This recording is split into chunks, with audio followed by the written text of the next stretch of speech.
하나님의 말씀 함께 봅니다. 하나님의 말씀은 에베소서 4장 31절 32절, 에베소서 4장 31절 32절 같이 읽습니다. 시작. 너희는 모든 악독과 노함과 분냄과 떠드는 것과 비방하는 것을 모든 악의와 함께 버리고 서로 친절하게 하며 불쌍히 여기며 서로 용서하기를 하나님이 그리스도 안에서 너희를 용서하심과 같이 하라. 아멘. 서로 용서하기를 하나님이 그리스도 안에서 너희를 용서하심과 같이 하라. 지난 시간에 4장은 다 마무리했는데요, 용서하심에 대한 이야기를 좀 한 가지를 더 덧붙여 드리고 싶어서 말씀을 준비했습니다. 우리가 살면서 내 마음대로 되지 않는 것들이 참 많죠. 자식도 내 마음대로 안 되고, 또 사업도 내 마음대로 안 되고, 우리 청년들 연애도 내 마음대로 잘 안 되고, 그쵸? 여러 가지가 다 있지만 그 중에서도 용서가 참 내 마음대로 되지 않는 것 같습니다. 정말 쉽지 않아요. 그런데 어떻게 용서할 수 있을까? 용서를 이루는 힘, 그 능력, 그 실체는 과연 어디서부터 오는 걸까? 이 시간 성경 안에서 우리가 면밀하게 살펴보기 원합니다. 이제요, 우리가 함께 나눌 말씀에 밑줄을 한번 그어보시고 제가 질문을 드릴 테니까 그 질문은요, 집에 돌아가셔서, 오늘 집에 돌아가셔서 한번 묵상하면서 답을 그 밑에 달아보시면 좋겠다는 생각이 듭니다. 4장 25절에 보면은 우리가 서로 지체가 되었다, 그렇죠? 여러분 성경에 보시면 우리가 서로 지체가 됨이라 이렇게 말씀하죠. 자, 누구를 향해서 한 말일까요? 여기서 답하지 마시고 댁에 돌아가셔서 성경 옆에다 풋노트를 달아보세요. 우리가 서로 지체가 되었다, 누구를 향해서 한 말일까요?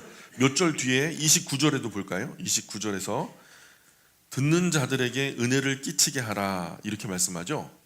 자, 듣는 자들은 누굴까요? 듣는 자들이 누굴까요? 그리고 또 어떤 은혜를 어떻게 끼치라는 걸까요? 어떤 은혜를 어떻게 끼치라는 걸까요? 이게 자칫하면 우리가 성경을 읽을 때 추상적으로 읽고 넘어가기가 쉬워요. 우리가 성경을 읽을 때는요, 그리스도인들은 항상 볼펜 들고 있어야 돼요. 구체적으로 끝까지 하나님의 말씀을 끝까지 알아보고 싶어하는 그 마음이 은혜를 가지고 오는 거거든요. 30절 볼까요? 30절에도 보면은 갑자기 말입니다. 하나님의 성령을 근심하게 하지 말아라 이렇게 말해요. 하나님의 성령을 근심하게 하지 말아라. 자, 어떻게 하는 게 하나님의 성령을 근심시키는 일일까요? 무엇 때문에 하나님의 성령이 근심한다고 그래요? 자, 32절도 넘어가서 볼까요? 32절에 그리스도 안에서 너희를 용서하심과 같이 하라. 그리스도 안에서 너희를 용서하심과 같이 하라. 자, 어떻게 하는 것이 그리스도께서 용서하신 것처럼 용서하는 걸까요? 이 지금 5가지 정도 제가 말씀을 드렸는데 4가지, 5가지 정도 말씀을 드렸는데 여기에 한번 여러분이 묵상하는 자리에서 직접 답을 달아보시면 좋겠습니다. 오늘 우리가 지난 시간에 에베소서 4장 이야기를 전체를 다 함께 나누었는데 4장이 우리에게 하려고 하는 말씀이 뭘까요? 4장 말씀이 우리에게 하려고 하는 것은 결론적으로 보면 32절 볼까요? 같이 읽어볼게요. 32절 시작. 서로 친절하게 하며 불쌍히 여기며 서로 용서하기를 하나님이 그리스도 안에서 너희를 용서하심과 같이 하라. 자, 뭐가 떠올라요? 단어 하나만 찝으라 한다면 용서, 그쵸? 용서하라는 거예요, 그쵸? 용서하라. 여러분, 용서가 뭘까요? 다른 사람이 자신에게 저지른 잘못을 너그러운 마음으로 푸는 거예요. 잘못에 대한 책임을 면해 주는 거예요. 나에게 잘못한 죄에 대해서 책임을 제거해 주는 거예요. 더 이상 나한테 미안해하지 않아도 돼. 내가 너를 용서할게. 그러니 더 이상 그것이 너에게 마음을 무겁게 하는 일이 되지 않았으면 좋겠어. 이런 식으로의 용서겠죠. 용서할 수 있다면 해야 돼요. 그렇죠? 그런데 한번 생각해 보자고요. 만약에 나에게 아주 심각한 피해를 입힌 사람에게 그 어떤 책임도 지우지 않고 그냥 넘어간다. 그냥 용서하고 넘어간다. 이게 과연 옳은 일일까요? 용서할 수는 있어요. 그렇죠. 용서할 수 있어요. 그러면 내가 입은 피해는 누가 보상해요? 내가 입은 피해 어디 가서 찾아야 돼요? 아무런 책임도 지우지 않고 용서한다면 과연 이것이 잘못 저지른 사람에게도 유익할까요? 아무런 죄책이나 뉘우침 없이 똑같은 잘못을 반복할 가능성이 생기잖아요. 그래서 더 많은 피해자가 생겨날 가능성이 커져요. 그런데도 용서해야 할까요? 성경을 조금 더 자세히 살펴보면 바울은요, 아주 굉장히 부담스러운 말씀을 해요. 하나님이 그리스도 안에서 너희를 용서하심과 같이 하라. 부담스럽죠. 하나님이 그리스도 안에서 너희를 용서하심과 같이. 우리는 하나님이 아니잖아요. 얼마나 부담스러워요. 어떻게 우리가 구주 예수님처럼 용서할 수 있겠냔 말이에요. 이렇게 용서를 강요하면 신앙생활 힘들죠. 그런데도 바울은 왜 이렇게 부담스러운 용서를 강조할까요? 25절이 그 이유예요. 25절에 보면 같이 읽어볼까요? 25절. 그런즉 거짓을 버리고 각각 그 이웃과 더불어 참된 것을 말하라. 이는 우리가 서로 지체가 됨이라. 자, 지체가 됨이라. 왜 용서해야 될까요? 왜냐하면 우리가 서로 지체가 되었기 때문이다. 그러니 구주 예수님께서 우리를 용서하심 같이 무조건 용서하라는 거예요. 여기서 지체라는 말이 뭘까요? 지체는 한 몸에 붙어있는 사지를 말하는 거예요. 자, 그러니까 절대로 뗄래야 뗄 수 없는 관계가 바로 우리 교회 안에 그리스도인들 간의 관계다라는 거예요. 머리가 그리스도 예수님이시고 그 몸은 교회요. 그 교회에 속한 저와 여러분은 다 나름대로의 기능을 가지고 있는 하나의 교회다. 우리는 다 한 사람 한 사람 교회다. 유기체다. 한 몸이다. 뗄래야 뗄 수가 없다. 그런 누가 누구를 용서하고 말고 그러기가 참 쉽지 않다. 구주 예수님께서 나를 어떻게 용서하셨어요? 우리 구주 예수님께서 나를 어떻게 용서하셨냐고요? 무조건 용서하셨어요. 나중에 우리는 알게 된 거예요. 그 용서를. 내 의사와 상관없이 아무런 이유와 책임도 묻지 않으셨어요. 그죠? 일방적으로 무조건 용서를 이루시고요. 그 용서를 우리에게 허락하신 거예요. 이 구주 예수님의 용서가 나를 통해서 우리 교회 안에 이루어지기를 지금 우리 주님은 요구하고 계시는 거죠. 왜요? 우리는 서로 다 한 몸에 붙어있는 하나의 지체니까. 예수님 용서는 무조건 용서예요. 상대방이 나를 용서하든 안 하든, 상대방이 나에 대해서 어떤 감정을 있든 갖고 있든 그건 상관없어요. 나는 무조건 용서해야 된다라고 말하는 것이 오늘 말씀이에요. 이것이 구주 예수님 안에서 서로 하나 된 지체, 즉 한 몸을 유지하는 방법인 거죠. 중요한 거예요. 한 몸을 유지하는 방법. 한 몸을 유지하는 방법으로서 용서는 정말 귀한 거다. 자, 4장 3절도 보세요. 4장 3절 시작. 평안에 매는 줄로 성령이 하나 되게 하신 것을 힘써 지켜라. 자, 힘써 지켜라. 우리가 하나 되게 하신 것, 한 몸을 유지하는 방법이 뭐라고요? 용서라는 방법이 있다는 거예요. 평안에 매는 줄로 성령이 하나 되게 하신 것을 힘써 지켜라. 이것이 우리가 힘써야 할 아주 중요한 부분 중에 하나라는 거예요. 용서를 이루어 하나됨을 힘써 지키라는 거죠. 용서란 단어가 참 여러 가지로 많아요. 용서를 표현하는 세계 많은 단어들이 있어요.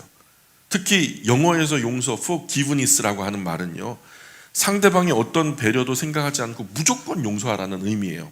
그저 용서한다, 절대적인 의미죠. 한 몸이니 아주 당연하다라는 거죠. 우리 구주 예수님이 우리에게 하신 용서와 똑같은 의미가 바로 이 forgiveness예요. 자, 첫 번째로 26절 보세요. 같이 읽어볼까요? 시작.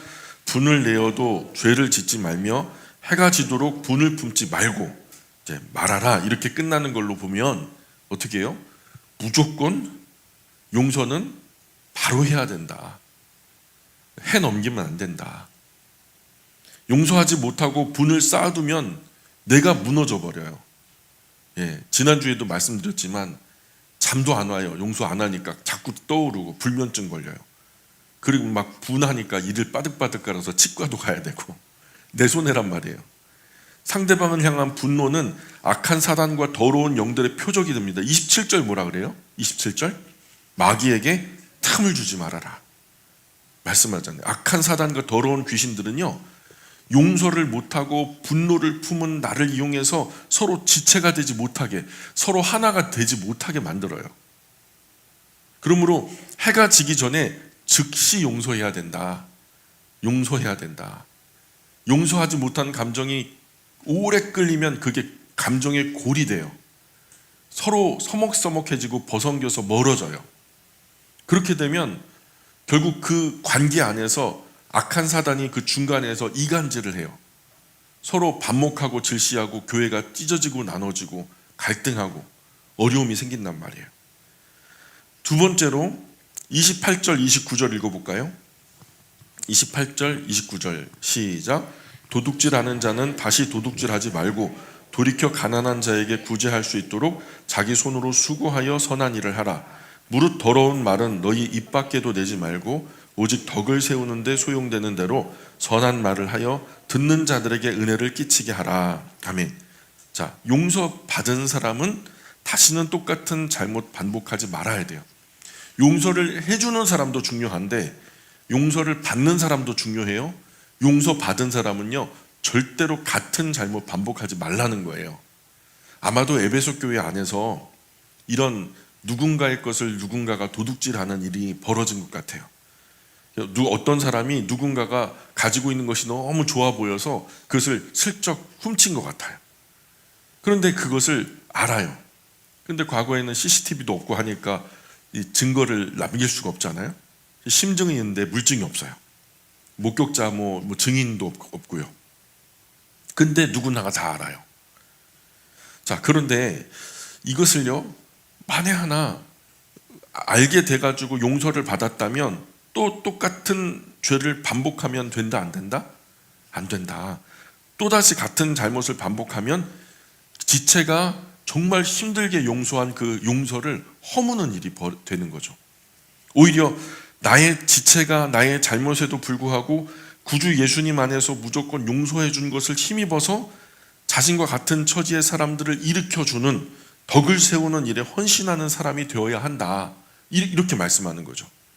다시 도둑질하는 사람이 아니라 나와 똑같이 과거 도둑질한 경험을 빗대어서 누군가 도둑질한 사람이 있으면 형제 절대로 그러면 안 돼. 나도 전에 그런 일이 있었어. 근데 마음이 괴로워. 하나님 기뻐하지 않으셔. 교회가 어려워지는 거야. 하면서 그런 사람들을 일으켜주는, 오히려 선한 일을 하는, 덕을 세우는 일에 헌신하는 사람이 되어야 된다라는 거죠. 자, 세 번째로 30절 보세요. 30절 같이 읽어볼게요. 시작. 하나님의 성령을 근심하게 하지 말라. 그 안에서 너희가 구원의 날까지 인침심을 받았느니라. 자, 용서하지 않는 일은요, 성령께서 근심하는 일이라는 거예요. 자, 우리가 용서하지 않으면 성령님이 근심해요. 이 말은 우리가 용서하지 않으면 어떤 결과가 온다라는 것을 성령님께서 알고 계시기 때문에 근심한다는 거예요. 우리가 용서하지 않으면 어떤 일이 벌어져요? 교회가 하나가 안 돼요. 힘써 하나됨을 지키라고 주님 명령하셨는데 하나가 안 돼요. 반목하고 질시하고 어려움, 악독한 말들이 막, 그래서 결국에는 그 사이에 마귀가 틈을 타고 악한 영들이 장난을 치고 결국 교회, 주님의 몸된 교회라면서 이 교회가 결국 허물어지고 흩어져 버리는 우울한 일들이 벌어진단 말이죠. 그것을 성령님은요, 근심하세요. 그런 결과를 성령님은 근심하신다고요. 한마디로 교회가 세워질 수 없어요. 교회를 통해서 이루어질 생명 살리는 존귀한 일도 더 이상 이루어질 수 없는 거예요. 교회는 세상의 빛이에요. 세상에 어둠 속에 있는 사람들 생명의 빛으로 인도하기 위해서 교회라는 것은요, 구원선과 같은 거예요. 우리 각 개인은 구급 대원들이고 가정은 구명정과 같고, 그리고 그 가정들이 모인 교회는 구원선과 같은 그런 역할이라는 거죠. 구원의 방주, 이 시대의 구원의 방주가 저는 교회라고 생각해요. 그런데 그 교회가 그 생명 건지는 일에 본래의 그 일들을 행하지 못하게 만드는 것이 바로 뭐냐? 용서하지 못함으로 교회가 찢어지고 나누어질 때 문제가 된단 말이에요. 그래서 교회를 통해서 이루어질 생명 살리는 존귀한 일도 없어질 뿐더러 우리가 용서하지 않을 때 어떤 일이 벌어지냐면 31절의 일들이 벌어져요. 31절 같이 읽어볼까요? 시작. 너희는 모든 악독과 노함과 분냄과 떠드는 것과 비방하는 것을 모든 악의와 함께 버리고. 교회 안에서 세상 모든 악한 말들, 독한 말들, 노한, 분노, 가시돋친 삐딱한 말들, 비방하며 떠드는 것들이 계속되면 어떻게 될까요? 교회가 마음 하나님 안에서 좀 안식을 누리고 새 생명의 기쁨을 누리고 또 영혼의 양식을 먹으면서 이곳에 좀 마음 한 부분 내려놓고서 쉼을 얻다가 다시 세상에 돌아가서 치열하게 싸우며 전투하며 그렇게 아름다운 그리스도인의 전사로서의 삶을 살아가야 되는데 여기서조차도 쉬지 못하면 어떤 일이 벌어지겠냐 말이죠. 예. 계속 이곳에 올 때마다 신경이 더 곤두세고 세상보다 더 이곳이 더 막 진이 빠지고 맥이 빠지고 그러면 교회가 설 수 없어요. 누구도 교회 나오기를 원치 않아요. 이런 교회는 머지않아 무너져 버려요. 이런 비참한 결과를 아시는 성령님은 당연히 근심하시겠죠. 어떻게 근심하지 않을 수 있겠어요? 이런 나와 교회를 통해서 구원과 생명의 복음의 영향력을 사방팔방으로 선포하려고 하시는데, 야, 내가 이 영광교회를 통해서 뭔가 이루어 봐야 되겠다.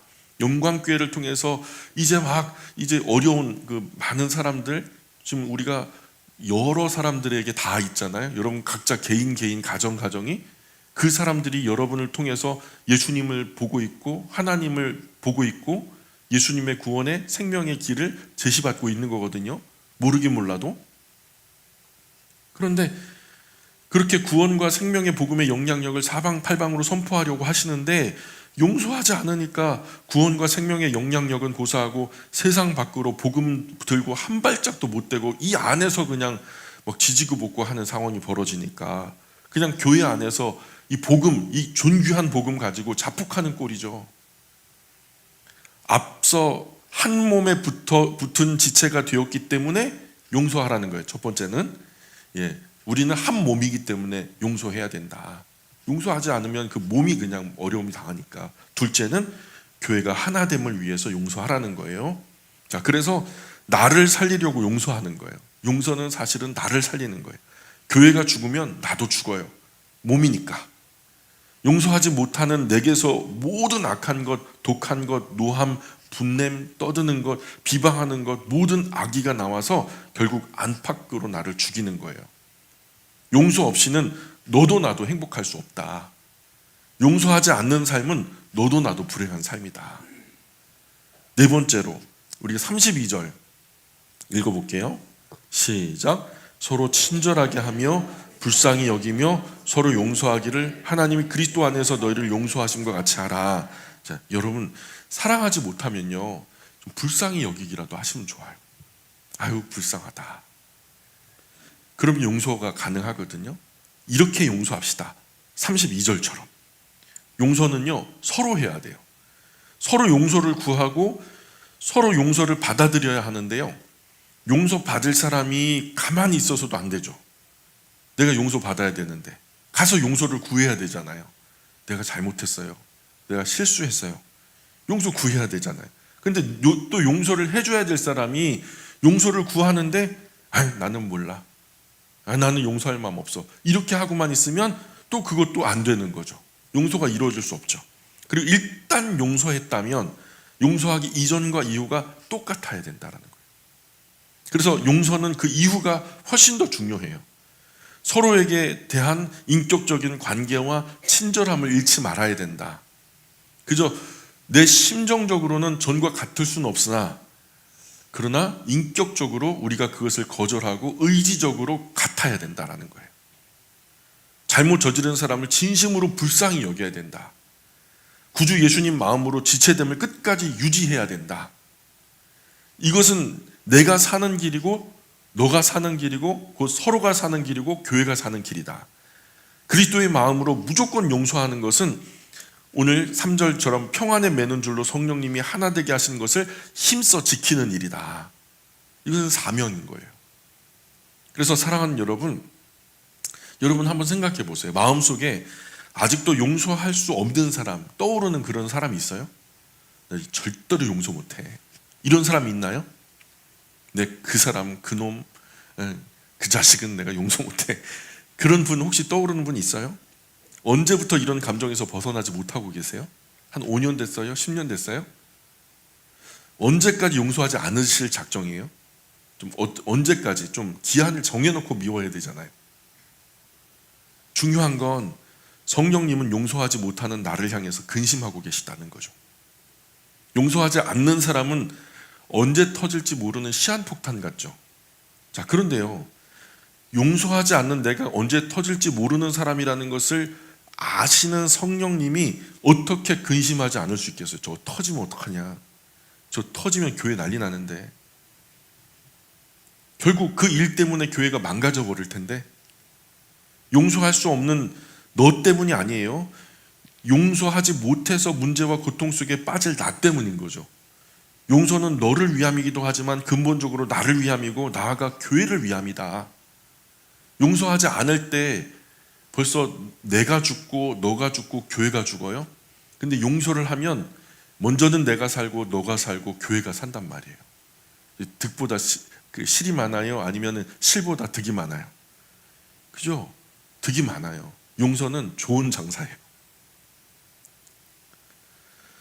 그래서 용서하지 못하는 사람이 주변과 용서하지 못하는 사람이 있는 그런 주변과 교회는 조용할 날이 없어요. 무수한 말들이 막 그 시끄러움이 그 주변을 떠나지 않아요. 나의 구주 예수님은 나를 무조건 용서하셨죠. 그런데 용서가 없는 나를 어떻게 여기실지 한번 상상해 보세요. 나는 너 용서했는데 너는 왜 그러냐? 여러분, 마태복음 18장에 그 얘기 나오죠. 1만 달란트 빚진 종이 있어요. 근데 주인이요, 갖고 오래요. 1만 달란트, 1달란트가 미니멈으로 잡아도요 한 3억 원 이상이에요. 근데 1만 달란트 해봐요. 계산이 돼요? 제가 계산해봤어요. 3조 원 정도 돼요. 미니멈으로. 근데 맥시멈으로 따지면요, 그 뭐 수십조가 되는 거예요. 금값이 요즘에 잔뜩이나 올라가지고 금 중량을 하는 게 달란트 그거든요. 그러니까 금으로 따지면요, 이건 몇십조 원이 되는 거예요. 근데요, 종노릇 해가지고 주인의 그 몇십조 원 되는 빚을 가릴 수 있을까요? 없을까요? 예, 사람으로는 불가능한 빚을 얘기하는 거예요.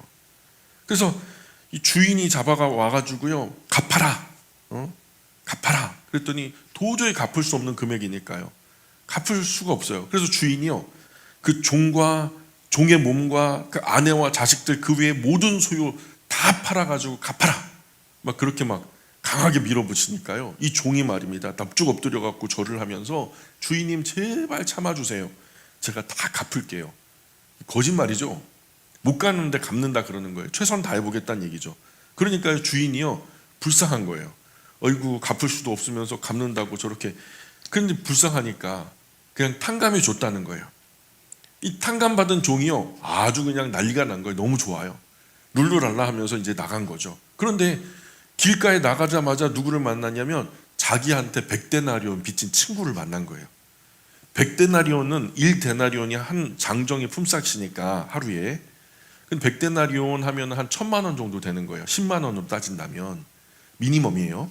요즘엔 인건비가 올라가지고 몇천만 원 된다 생각해도 좋아요.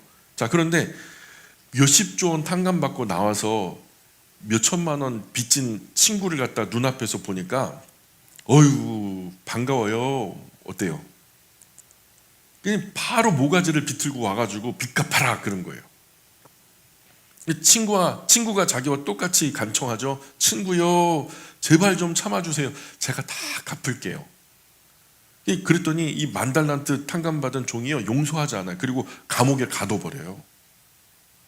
이것을요, 누군가가 보고서 이 10,000달란트 탕감해준 주인에게 얘기를 한 거예요. 그 사람이 말이에요, 그 100데나리온 빚진 친구를 갖다 그렇게 잡아두던데요. 당장 잡아와라 그런 거예요. 그리고 주인이 종에게 말해요. 내가 너를 불쌍히 여김과 같이 너도 네 친구를 불쌍히 여기는 것이 마땅하지 않냐. 이에 주인이 노하여 빚을 다 갚도록 그를 다시 교도관들에게 넘겨버리죠. 그리고 이에 비유의 결론, 이 비유를 전체를 다 하시고 마지막에 예수님께서 결론을 뭐라고 말씀하셨냐면 마태복음 18장 35절이 결론이에요. 한번 찾아볼까요? 마태복음 18장 35절.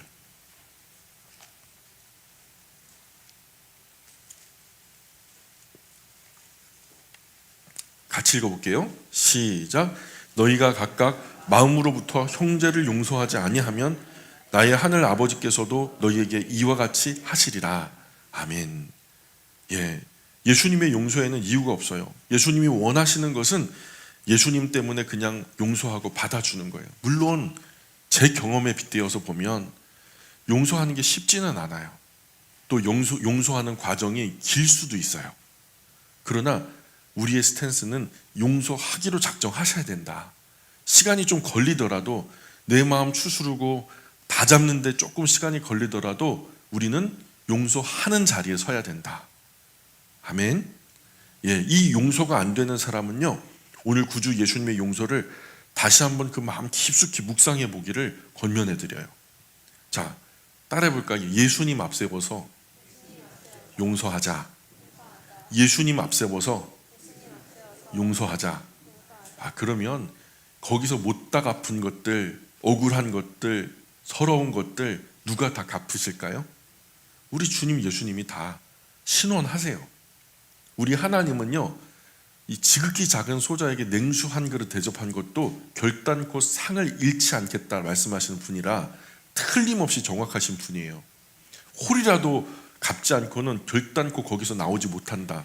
홀이라는 것은요, 동전 몇 개를 말하는 거예요. 그러니 우리에게 그 잘못한 사람이요, 결국에는 우리는 용서하지만 하나님께서는요, 그것을 원리 그대로 신원하신단 말이에요. 그래서 복수는 나의 것이 아니에요. 하나님의 것이고 신원하심도 하나님께 있다. 그러니 하나님 믿고 예수님 앞세워서 용서하면 하나님이 알아서 하신다. 예수님이라면 내가 용서할 수 없는 이 사람을 과연 어떻게 하셨을까? 한번 생각해 보세요. 이것이 예수님을 앞세운 용서예요. 예수님이시라면 어떻게 하셨을까? 무조건 구주 예수님 안에서 나를 용서하신 것처럼 용서하세요. 자, 나 혼자서라도 용서하면 된다는 거예요. 상대의 생각이나 감정 따지지 마세요. 상대를 생각하면 절대로 용서할 수 없어요. 아직도 나에게 막 되먹지 못하게 막 그렇게 해도 무조건 묻지도 따지지도 말고 나 혼자서라도 그냥 용서하고 그냥 마침표를 찍으셔야 돼요. 나 혼자서라도 용서하면 31절이 사라지는 거예요. 31절 볼까요? 오늘 본문의 31절 보세요. 거기 뭐예요? 모든 악독과 노함과 분냄과 떠드는 것과 비방하는 것, 모든 악이 이런 것들이 사라지는 거예요. 교회 안에서 이런 것들이 사라지는 거예요. 내 안에서 이런 것들이 사라지는 거예요. 하지만 용서하지 않으면 이 더러운 것들이 내 안에, 교회 안에 여지 남아있는 거죠. 나의 삶에, 그리고 교회의 독버섯처럼 자라다가 결국엔 이런 악한 것들이요, 독한 것들이요, 문제를 일으켜요. 터지지 않은 시한폭탄이에요. 지금 곧 터질 수 있는. 얼마나 살얼음판 같아요. 용서는 힘이에요. 힘. 용서하는 사람 주변에는 늘 사람이 있어요. 그 사람들은 용서하는 사람의 힘이요 곧 지체가 됩니다. 그래서 그 사람이 나를 용서해줬지, 나를 이렇게 배려해줬어. 그 어려움의 날에, 그 슬픔의 날에 나를 이렇게 편안하게 해줬어. 어려운 날에 그를 보호해줍니다. 하지만 용서를 모르는 사람 주변에는요, 아무도 없어요. 아무도 그 곁에 머물려고 하지 않아요. 아무도 그와 함께 그 지체가 되려고 하지 않아요. 아무도 그를 받아주려고 하지 않아요. 지금 내 주변을 돌아보세요. 주변 돌아보세요. 지금 누가 나의 힘과 나의 지체가 되어주고 있나요? 그냥 나 홀로 그냥 가나안 교회 성도가 돼가지고 고립된 신앙. 그거요, 옹졸한 거예요. 하나님이 기뻐하지 않는 신앙이에요. 용서하는 사람은 하나님도 그 사람을 떠나지 않아요. 하나님도 용서하는 사람 그 곁에 머물고 싶어요. 사람은 물론이고요.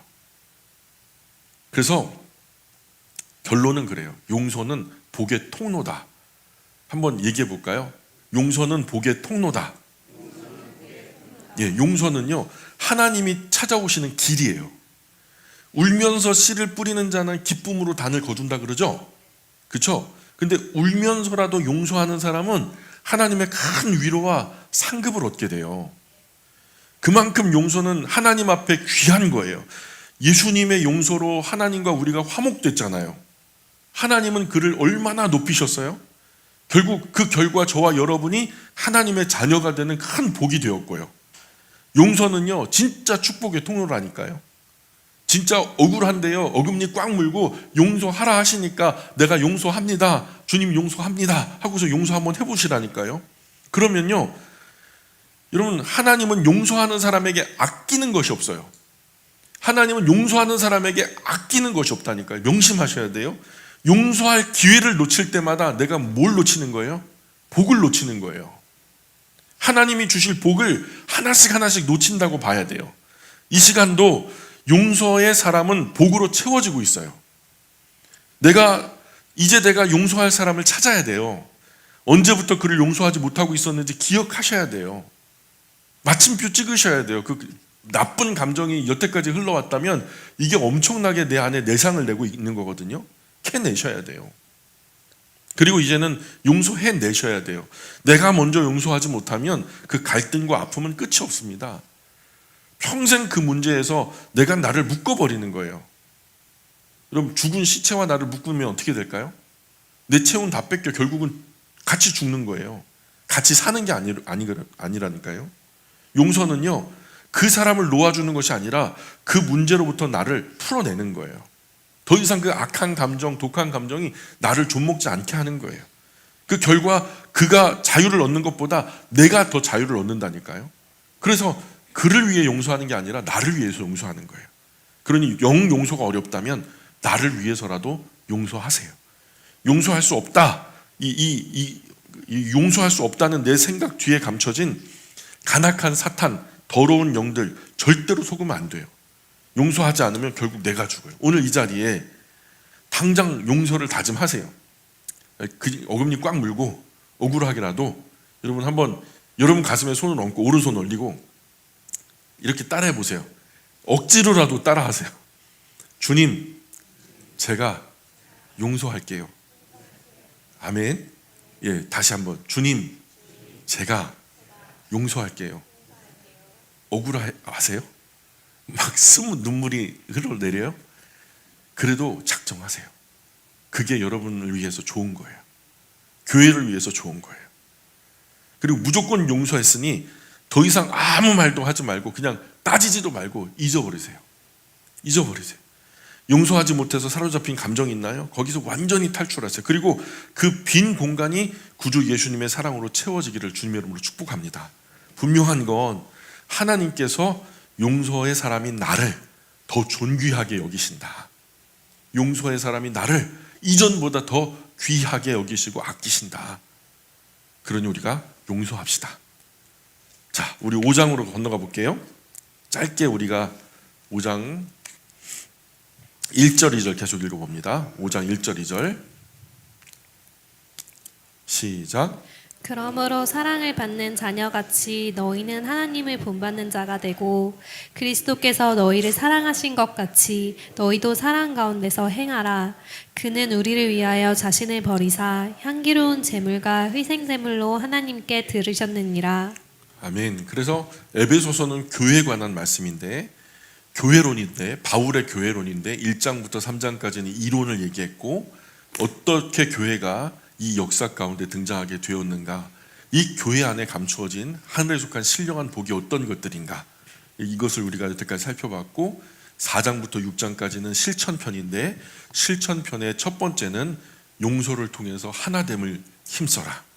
예, 교회 안에 더러운 것들이 들어오지 못하도록 교회는 하나가 되어야 된다 라고 말하면서 5장에서 보면은 5장의 처음이 어떻게 시작되고 있죠?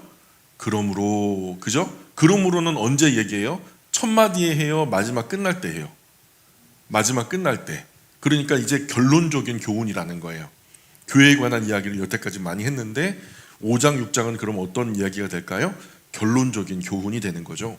그래서 5장 1절에 보니까 그러므로 사랑받는 자녀같이 너희는 하나님 본받는 자가 되고, 그래서 자녀가 어떻게 하면 아버지를 본받을까요? 아버지가 성격적으로 괴팍하고 못돼 처먹은 그런 아빠를 본받고 싶을까요? 예, 특히 우리 한국 아버지들께 자녀가 사랑받는 거 참 쉽지 않아요. 한국 아버지들은요 참 사랑을 잘 표현 못해요. 사랑하죠, 물론 사랑을 하는데 사랑한다는 말을 못해요. 요즘엔 많이 달라졌지만 과거에는요 자녀들이 더 성숙해요. 부모님보다 더 성숙해가지고 속으로 어떤 생각이냐면 그래도 내가 자식인데 사랑하시겠지. 그리고서 사랑을 자기가 이제 스스로 확신하는 거죠. 그렇게 그냥 여겨버린 거예요. 우리 지금 이 자리에 있는 어른들 다 그러지 않았어요? 과거 언제 우리 부모님, 우리 아버지들이요 애틋하게 미수가 내가 너를 사랑한다 이렇게 안아주신 적 있어요? 아마 손에 꼽힐걸요. 참 쉽지 않아요. 한국 아버지들이 특히 좀 그래요. 자, 그런데 세상 아버지들은 몰라도 우리 아버지 하나님은 그런 분이 아니에요. 예, 온 세상 최고의 아버지가 우리 하나님 아버지죠. 사실 이 하나님 아버지의 모습을 조금 비춰주려고 세상 아버지들을 만드신 거거든요. 세상 아버지들도 좋죠. 그러면 하나님 아버지는 더 좋다는 얘기거든요.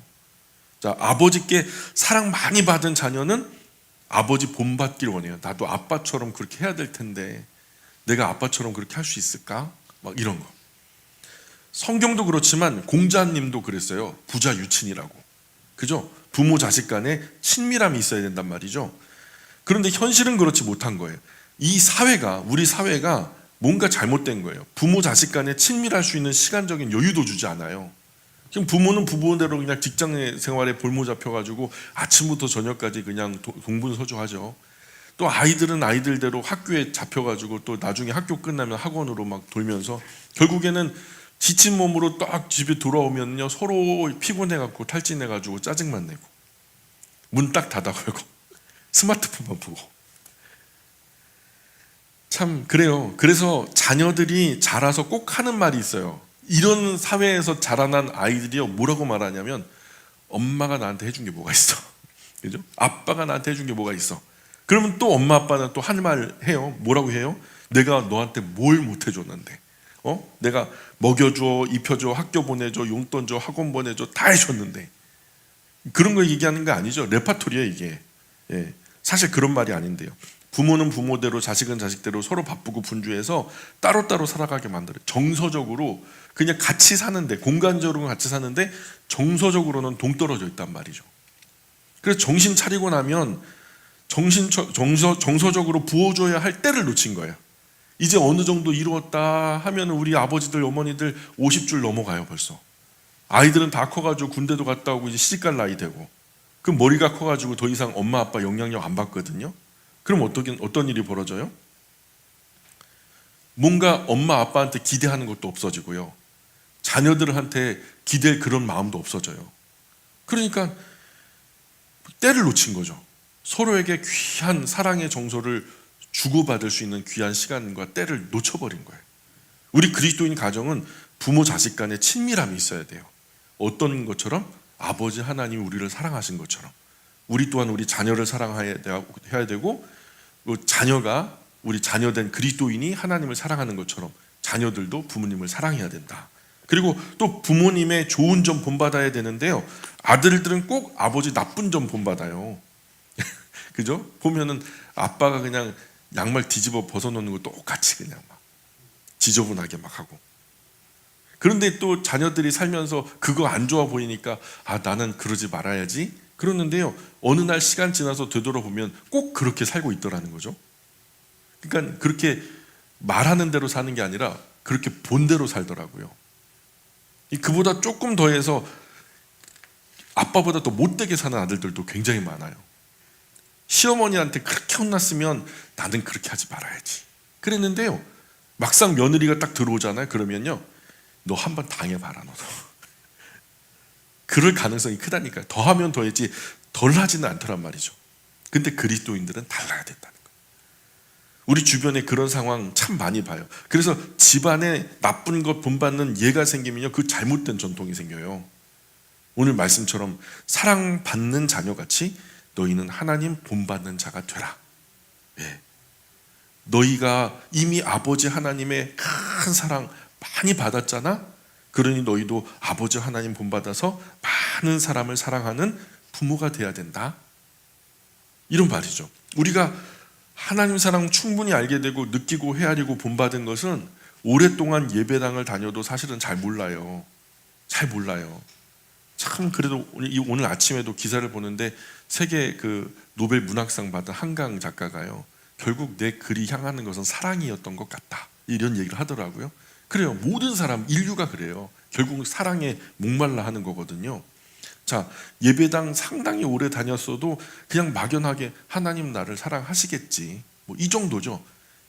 하나님이 세상을 이처럼 사랑하셨다 하니까 뭐 사랑 안 하셨겠나. 사랑하셨겠지. 예배당 오래 다녀도 아버지 하나님 사랑 잘 못 느끼는 분 많아요. 우리가 잘 아는 말라기서를 보면 아버지 하나님께 이스라엘 백성 사랑하는 자녀처럼 천년을 온 마음과 뜻과 정성 다해서 이스라엘 백성 사랑하셨거든요. 아브라함부터 천년, 모세로부터 수백 년을. 그런데요, 막상 아버지 하나님께서 야, 내가 너희를 진심으로 사랑했어. 그거 하나만 알아주라. 그랬어요. 말라기에 그대로 나와요. 토시 하나 틀리지 않고 그대로 나와요. 그런데 이스라엘 백성이 뭐라 그래요? 주께서 어떻게 우리를 사랑하셨습니까? 그럼 따진다니까. 얼마나 표독하게 쏘아붙이는지 몰라요. 그러니까 사랑하는 것도 정말 어렵고 사랑받는 것도 정말 어려워요. 에베소서 5장 뒷부분에 가보면은 사랑하는 것도 문제지만 사랑받는 사람도 사랑받게 해야 사랑받는다는 얘기를 해요. 우리가 선생님 본받는 것도 쉽지 않죠. 좋은 선생님이 있는데 그 선생님 본받는 것도 쉽지 않아요. 좋은 부모님 본받는 것도 쉽지 않아요. 그런데 아버지 하나님 본받는 자 되라 하니까 참 부담스럽죠. 우리가 존경하는 사람도 본받지 못하는데 어떻게 보이지 않는 하나님을 본받으라 하시냐. 바울도요, 범사에 예수 그리스도께만큼 자라가라 그래요. 아니, 우리가 잘하면은 우리 아버지만큼 잘하면 몰라도 예수님까지 어떻게 잘해요? 우리가 뭐라고?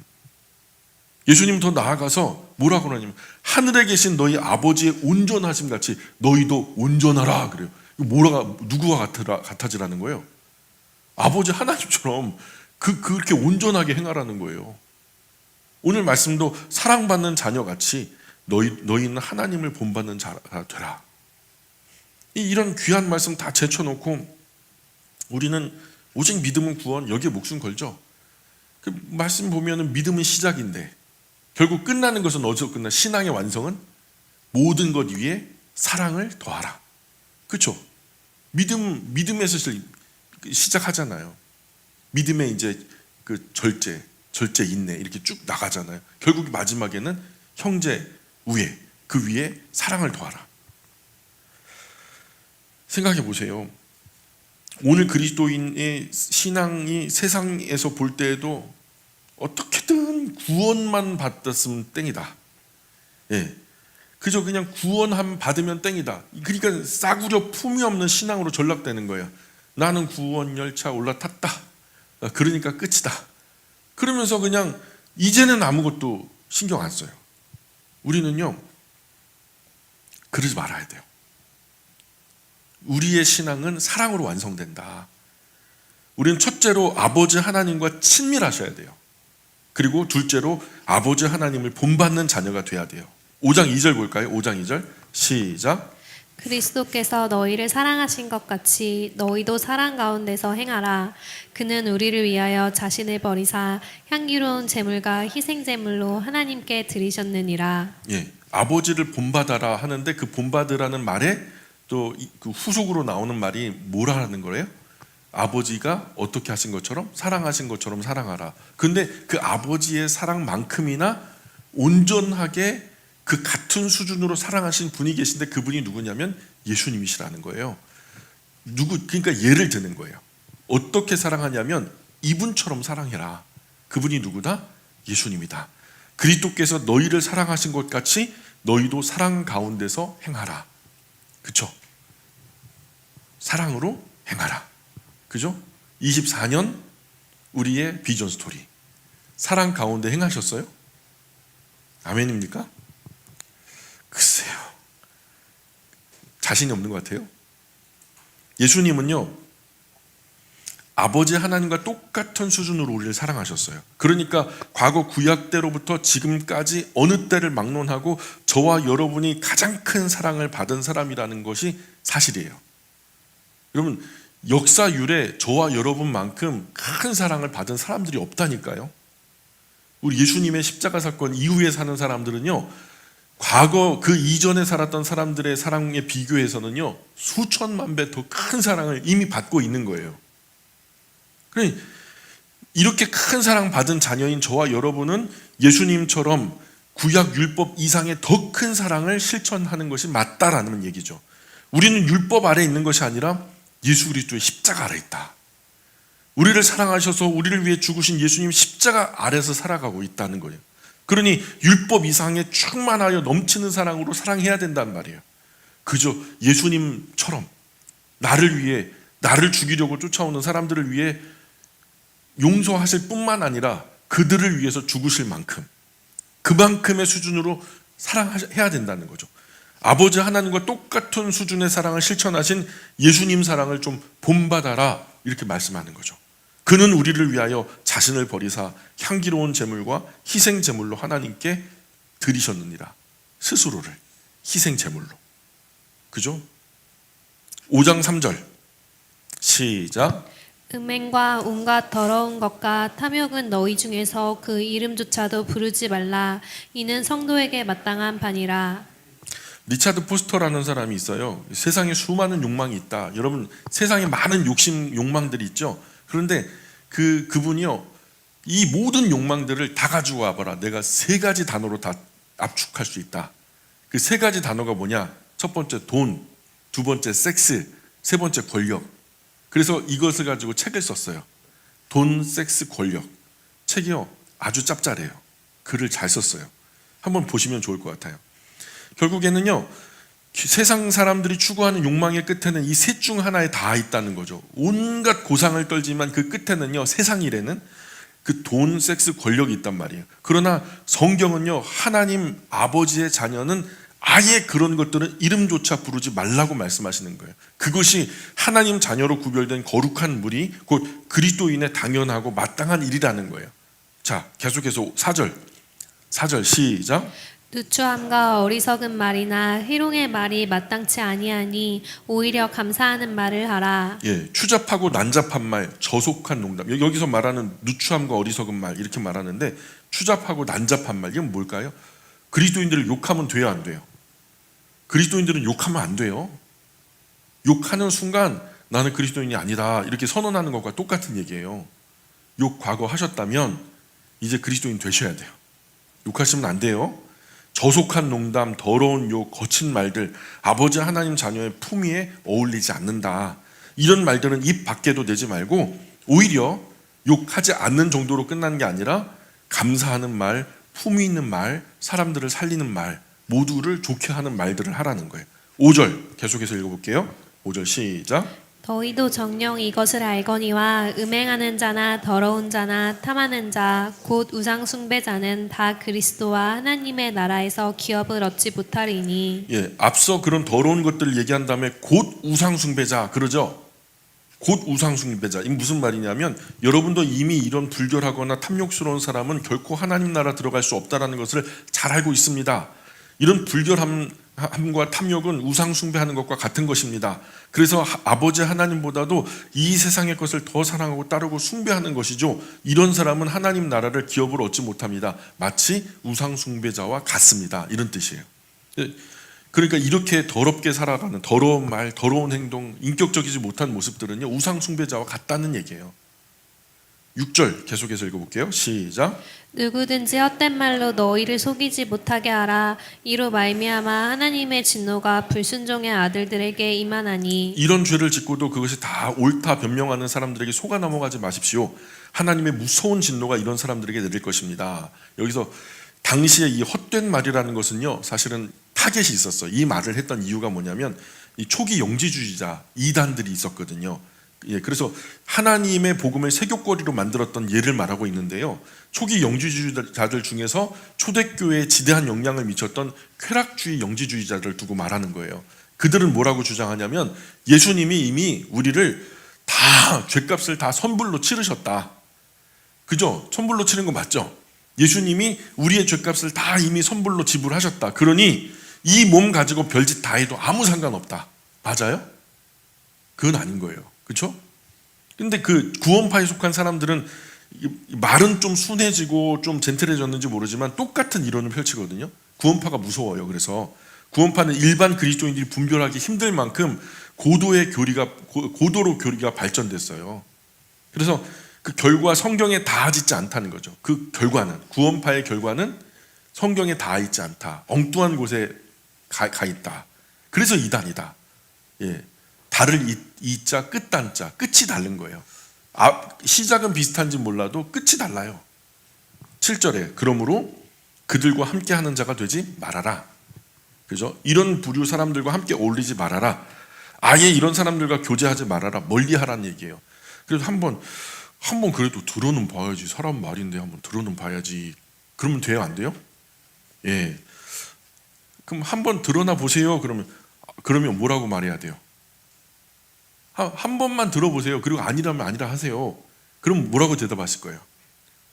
그쵸. 예, 한 번만 들어볼게요. 그러면 된다, 안 된다? 그럼 뭐라고 해야 돼요? 최인 집사님 뭐라고 해야 돼요? 그러면 안 되고, 예, 아닙니다. 괜찮습니다. 이렇게 거절하시면 되는 거예요. 여기까지